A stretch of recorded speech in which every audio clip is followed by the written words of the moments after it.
जानकारी के लिए। और देखिए इस बीच एक और बड़ी खबर आ रही है। सहयोगी संतोष, क्या है बड़ी खबर?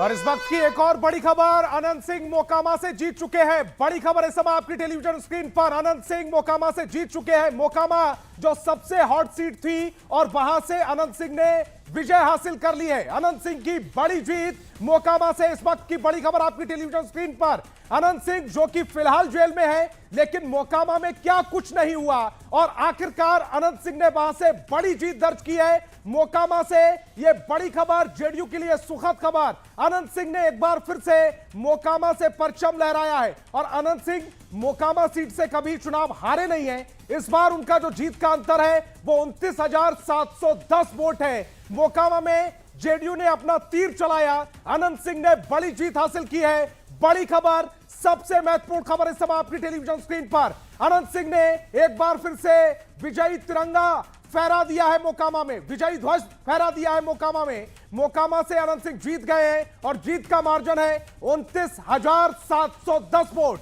अनंत सिंह ने 29,710 वोटों से मोकामा से जीत दर्ज की है। जेडीयू के हिस्से में एक सीट डिक्लेयर हो चुकी है। बड़ी खबर, आरजेडी की बीड़ा देवी वो हार चुकी है। सूरज भान की पत्नी है बीड़ा देवी और यह बाहुबली वर्सेस बाहुबली का मुकाबला था। दो बाहुबली के मुकाबले में एक बाहुबली यानी कि अनंत सिंह ने यहां पर परचम फहराया। 29,710 वोटों से अनंत सिंह ने जीत दर्ज की है मोकामा से। यह बड़ी खबर और सीधा रुख करेंगे अपनी सहयोगी का।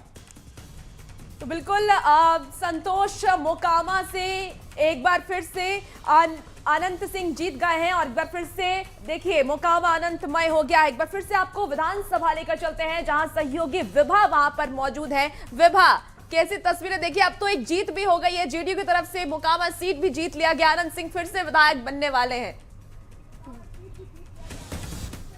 बिल्कुल रुचिका, और ये पहली जीत नहीं है, ये दूसरी जीत कह लीजिए। जेडीयू के खाते में ही ये दोनों सीटें जीत के तौर पर शुरुआत भी, और अभी तक ये आंकड़ा 2 का जो है वो जेडीयू की तरफ से है।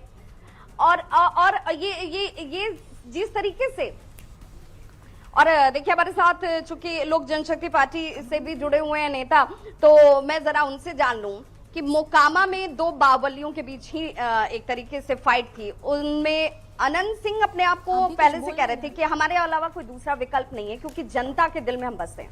देखिए, महत्वपूर्ण प्रत्याशी नहीं, महत्वपूर्ण पार्टी और गठबंधन होती है।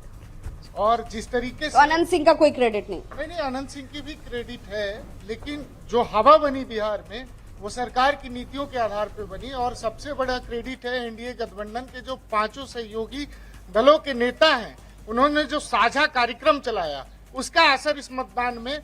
और एक बात और इसमें खास देखिएगा कि पहली बार लोक जनशक्ति बिल्कुल, और अपने दर्शकों को ये बता दें, 3 सीटों पर नतीजे घोषित किए जा चुके हैं और ये तीनों सीट जो है वो एनडीए के पास जीत के साथ गई है। सीधे तौर पर अब देखिए जो आंकड़ा है वो अब धीरे धीरे बढ़ता हुआ, और अब नतीजे जो है वो परिणामों के तौर पर आ रहे हैं। अब 4 सीटों पर परिणाम घोषित हो चुके हैं और ये चारों सीट जो है वो एनडीए के पास जा रहे हैं। केसी त्यागी के अगर बयान को देखें, केसी त्यागी ने कहा कि पिछली बार भी हम इसी आंकड़े के आसपास पहुंचते, लेकिन सहयोगियों का साथ नहीं मिला, विश्वास नहीं मिला। क्या कहना चाह रहे हैं? देखिए, 206 का जो आंकड़ा है ना जादुई 2010 वाला, मैंने आपको पहले भी कहा हम उस आंकड़े को भी इस बार पार करने वाले हैं। सहयोगी इस बार, जैसे कि भाई ने भी कहा और हमारे सारे नेता कहते आ रहे थे कि हम बिल्कुल एक 5 पांडवों की अटूट एकता के साथ हम चुनाव लड़े थे, जहां ना कोई बड़ा भाई था ना कोई छोटा भाई था। हम सब ने एकजुटता के साथ लड़ा और महागठबंधन का समूल नाश किया है। और बिहार की जनता को धन्यवाद देना चाहूंगा कि बिहार की जनता ने ना तो कोई जातिगत संघर्ष को चुना, ना धर्म फैलाने की स्थितियां जो की गई, ना नौकरियों के झूठे। अब स्ट्रेटेजी पार्टियों को भी बदलनी होगी। केसी त्यागी के बयान पर मैं इसलिए बार बार कोट कर रही हूं क्योंकि केसी त्यागी क्या कहना चाह रहे हैं कि ये जो पिछली बार आंकड़े आए थे वो किसकी वजह से कम हो गए, और अभी जो मैसेज गया जनता के बीच कि भाई हम इंटैक्ट हैं इसलिए ये आंकड़े हैं। देखिए, बिहार की जनता ने जो नेचुरल अलायंस है उसको फिर से जनमत दिया है और 2020 के विधानसभा के जो परिणाम थे वो देश और बिहार की जनता के सामने है। मैं इससे बोलने में कोई गुरेज नहीं है। ठीक कहा हमारे नेता केसी त्यागी जी ने, अगर एलजेपी जिस तरह से अगर हमारे साथ में होती तो शायद परिणाम जेडीयू का ऐसा ही होता, क्योंकि आप देखिए जो परिणाम आया वो